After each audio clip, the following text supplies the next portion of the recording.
You're watching NFL Daily, and we have the top 15 NFL free agents after the 2020 NFL Draft. We're starting it off with Joe Flacco. Yeah, look, at the back end of this list, it's a couple of guys who, aren't what they were, and that's certainly the case with Joe Flacco. Best days clearly behind him. I don't think he'll get another chance to enter a season as a starter. Maybe he'll play, if the starter gets hurt. Does he want to be a backup? I think that's the question we all want to know. I don't think he does. He did not handle the demotion in Baltimore well. He didn't enjoy it last year in Denver. If he's not willing to be a backup, maybe it's just time to hang him up. He had a good career coming out of Delaware, got a Super Bowl. Can't really ask for much more. No, I totally agree with you. I mean, y'all know that I'm not a big fan of Joe Flacco, and I was the biggest Flacco supporter until I think he started to walk around with this swagger that I just don't really think that he deserves. I get that he won a Super Bowl, but at the end of the day, I think it was more based on the running game and the defense. Did he have a great playoff run? Yes, 11 touchdowns, 1 interception. But Joe Flacco, I think it's time for him to ultimately hang him up. So I think we can agree with that. And I think his numbers would definitely agree with that as well. All right, let's go to the next one here now, Harrison. Number 14, Tony Jefferson, cut by Baltimore before free agency began. Did not play well last season. However, I do think that he's still a starting caliber safety. Yeah, I do too. Did not play very well, like you mentioned, last year, but he's been good in this league for a long time. I was a bit surprised, honestly, when Baltimore cut him because he's the type of player that they like, but obviously he did not play super well last year. I get a team like the Bears makes sense after losing Clinton Dix. They could use a box safety. The Cowboys could be in the mix if they want competition with Clinton Dix. I think he's a good player. We know he's a good culture guy, locker room guy, and he's still not very old yet. Like I still think he's got some tread on those tires, so we'll see where he ends up landing, but we've got him at number 14. At number 13, it's DEMAR DOTSON, offensive tackle from the Tampa Bay Buccaneers originally, but he does turn 35 years old in October, and when I see a lot of the moves and how good the offensive tackle class was in the draft, it doesn't surprise me that he's still available. Yeah, I mean, obviously, the Bucs they drafted Wirfs out of Iowa, so I don't think he'll be going back to Tampa. Look, quality player coming off a pretty good season. He is getting older. He wants to sign a 1 or 2 year deal with a contender somewhere. I think that makes some sense for DEMAR DOTSON, but obviously he maybe has 2 or 3 decent years left. No, man, I think we can agree. That's number 13 here on our list. And if you're watching, if you could do us a favor real quick, if you could like this video, because right now I'm on the live show, and this thing's only got 180 likes, and we got 1,500 people watching. So go ahead and like the video. All right, Harrison, my man, I'm getting hungry, and I can't wait to get some snacks after the show. But let's talk about Damon first. Yeah, I mean, I think a lot of teams could use some snacks as well. Certainly the fit with Detroit did not go well. He talked about that recently, actually, that when he got traded there, he was actually he didn't answer his phone from the Lions GM for like 2 hours because he was like, oh, man, I just don't think I'm going to fit into their scheme. And that's how it turned out. He didn't play nearly as well. I think he's still a really good run stopper. He's been a really good nose tackle for a long time. We'll see where he ends up landing, but I think, look, if you're a team that's looking for a fatty for 2020 on a 1 or a 2 year deal, 350 pounds, I think that he could be an option for some teams. He's cut by Detroit, like I mentioned, did not play super well for the Lions the past year and a half or so, but I still think he has something to give. He does still want to play. I think in run stopping situations and on run downs, he still does have some value. So if you want to, or if you're ready for the NFL season, I want you to start typing me, because if we don't get this NFL season, Harrison, I'm going to go absolutely nuts, right? So I want every single person to type me. I want every single person to start liking the video. I think we should give some shout outs to some of the people. Yeah, absolutely. I can get some shout-outs going here. Let me see. Type me if you guys are ready for the season. All right, here we go. Clay, Chris, Nicholas Parnell, 49ers Faithful, Jace, JJ says me. Keep these coming, guys. Sam Z, Kahan, Juan Hernandez. Keep typing me if you're ready for the season. I hope we have football. Mitch hopes we have football. Whether we do or not, I can promise you this. We'll have daily videos here on Chat Sports. P. Morley, Chris Smith, Chevy Fiegel, appreciate you. Delaney Walker, number 11 here on our top NFL free agents list. And Delaney is a good friend of mine. He has helped me win a lot of fantasy football games because when healthy, he is a very good tight end. The only issue with him has been Over the last 2 years, he has played in only 8 games, but he was cut by the Tennessee Titans. And if you want a dark horse player who I think could end up on the Green Bay Packers, it's Delanie Walker. Yeah, and look, you would think, oh man, 8 games in 2 years, he's getting older. How much does he really have yet left? What about Tyler Eifert? The guy barely played for 3 seasons. Last year, he was healthy and was pretty productive. Why can't the same be true for Delanie Walker? I think that could be the case. I like your Green Bay call there. That makes some sense. Now, I don't think you should expect this guy to be a 800-yard, 10-touchdown guy, but if he's healthy, can you give you 400 yards, 500 yards, and 4 or 5 touchdowns? I think that's possible. Number 10 on our top NFL free agents, still available, KIRKPATRICK, who was released by the Cincinnati Bengals last month, missed 10 games in 2019 due to various injuries, but I honestly still think that Dre, at age 30, could still be a pretty reliable cornerback here in the NFL. It's just a matter of where he's going to end up being. Yeah, look, in the right situation, I think he can be a good number 2 cornerback. He's never been that ball hawk coming out of college like he was at Alabama, how we thought he was going to be. He's never really lived up to being, I think, he was top 10, top 15 pick, whatever it was. He has not been that player since entering the league out of the Crimson Tide years ago, but he's been a good one. He's been steady for the Bengals. He's not going back to Cincinnati, obviously, but I think he can be a solid number 2 outside corner for a good team. We'll see where he lands. He's one of 2 Cincinnati Bengals corners on our list. I don't think we're going to get 3 interception KIRKPATRICK anymore, but I think he can be solid. I think he can be good. We'll just have to see moving forward, depending on what team he lands in free agency. So we did just wrap up the NFL draft, and we had a lot of fun. We were the number 1 most watched draft coverage, and I do want to say thank you to all that. But I'm genuinely curious, which do you like better, the draft or do you like free agency? I think both have a lot of lead up to them. I think both are very interesting. We make hundreds of videos around each of them. So I want to know, which do you like better, type D for draft or F for free agency? Harrison, I'm actually going to type my F for free agency. Really? Okay. It's tough, right? Like, I think the draft event we do at Chat Sports, while it is exhausting, it's pretty fun. Like, this weekend we had a blast. It was long. It was 15-hour days, but it was a blast.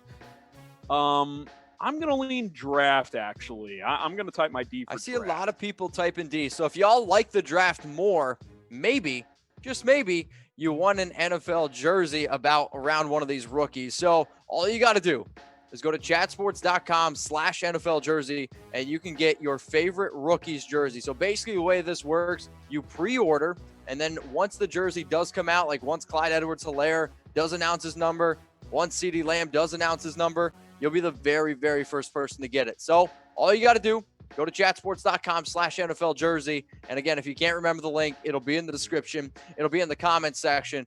Harrison, if you had to get one rookie, who you getting? Man, that Rager one looks good. As a TCU alum, that's one I have to cop pretty soon. Although I do like the Eagles' white jerseys or black jerseys better than their green ones. So I'll say Jalen Rager. Why not?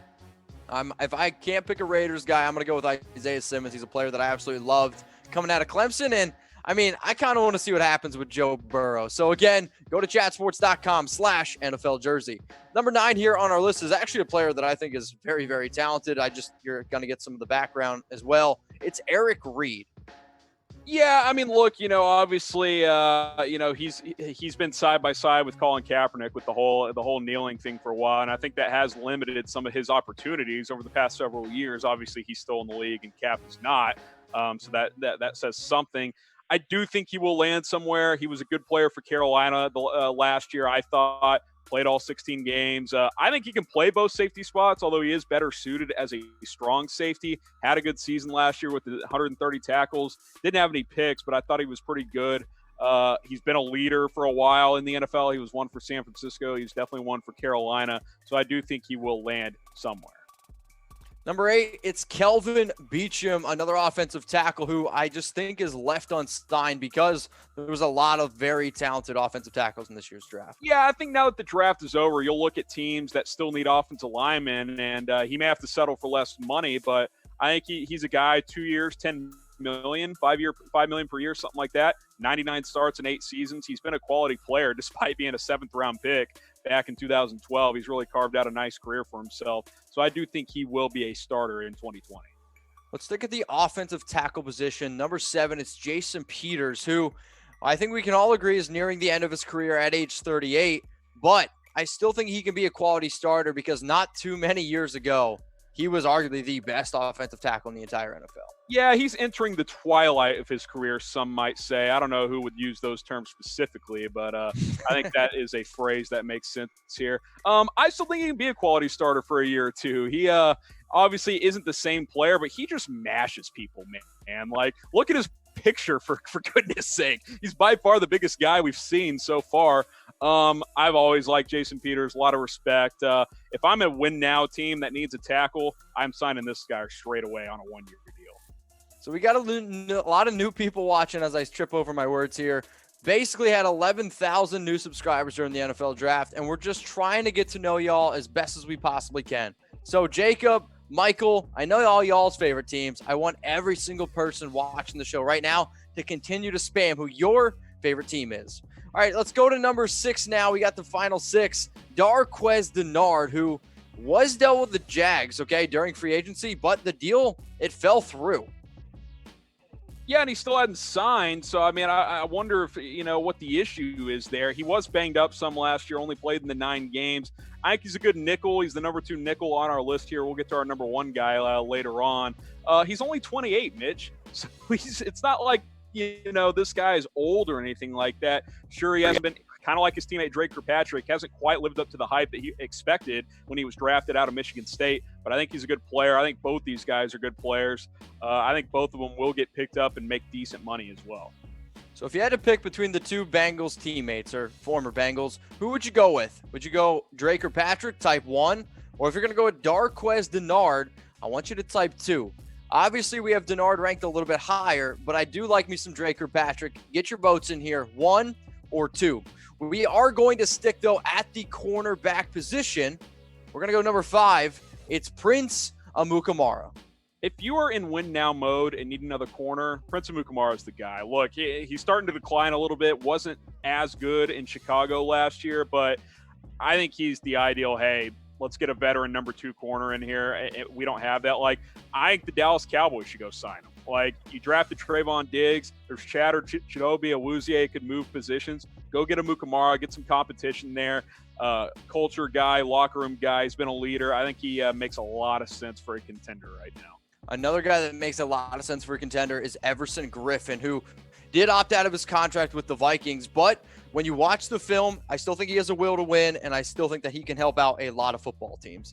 Yeah, still had 8 sacks last year. He's not going to be that dominant guy he was a few years ago, but I think he can be, a secondary pass rusher on a good team or even a top pass rusher on a mediocre team. I like Griffen.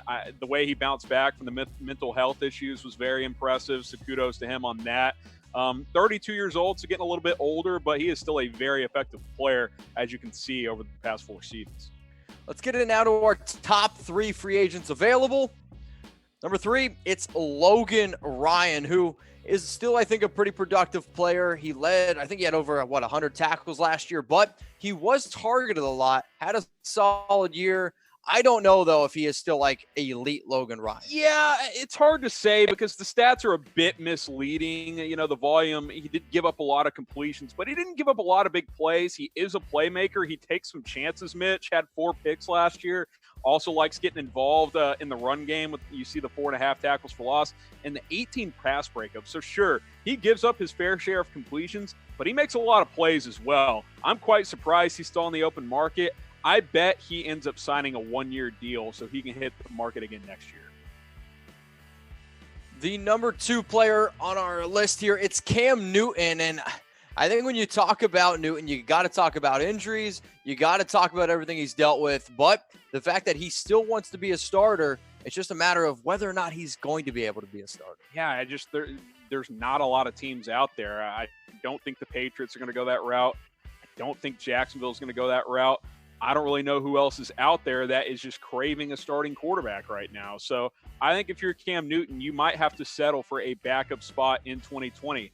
That's tough to hear when you're a guy who was playing in a Super Bowl in 2015 and winning an MVP that year as well. But hey, that's 5 years ago, man. That's been a while. I think it's 75% chance he's a backup in 2020. So what will Cam Newton's role be in 2020 for a team? Will he be a starter, type S, or will he be a backup, type B? The number one player, I know a lot of y'all kind of guessed it earlier, it's Jadeveon Clowney. But the reason why he's been unsigned, or he's still left on the free agent market, he just wanted way too much money.